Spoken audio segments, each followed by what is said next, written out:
韩国第20世界金球奖传统同艺术类用于出版，所以透过副经验馆来颁奖。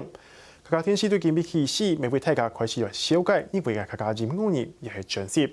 今天下来看到嘅是由客家电视台请来四海太平安唔用强调嘅人工人，全新制作嘅童谣专辑《安古安古咕咕咕》，係因为今年金球奖最佳儿童音乐专辑奖。小朋友准备好了吗？我开始了，5、4、3、2、1，开始了！安古安古咕咕咕係用人工嘅戲來表現技術當中嘅創意，社工也到是好朋友嘅故事，皮特也到有質質又有想唔到有神奇嘅方式，向小朋友嚟好講下。安古安古咕咕咕，NT 白結合，唔睇客家腔調音樂人，共同嚟為小朋友創作歌曲，幫小朋友做啲調個兩條聲詞，和彈嘅通繞，輕鬆嚟聽聽唱，聽聽講啦，聽聽學。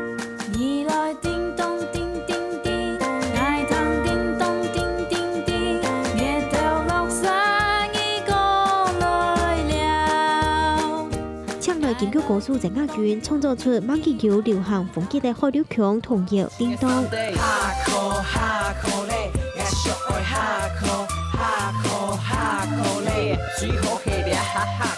創新 rap 風格嘅童謠下課。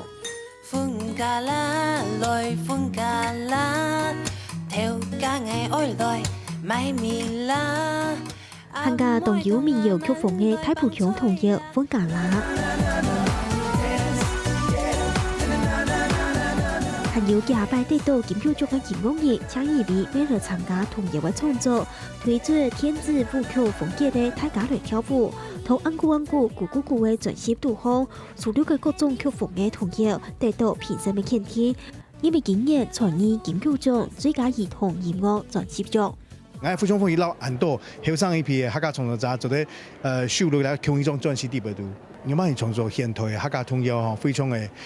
迫切需要，所以個禮拜客家電視台做啲製作安好嘅一種專輯，我非常歡喜。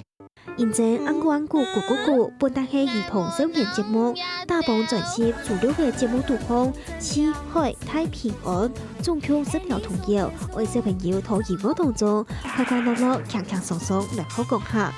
客家新聞齊志偉、李子怡台北報道。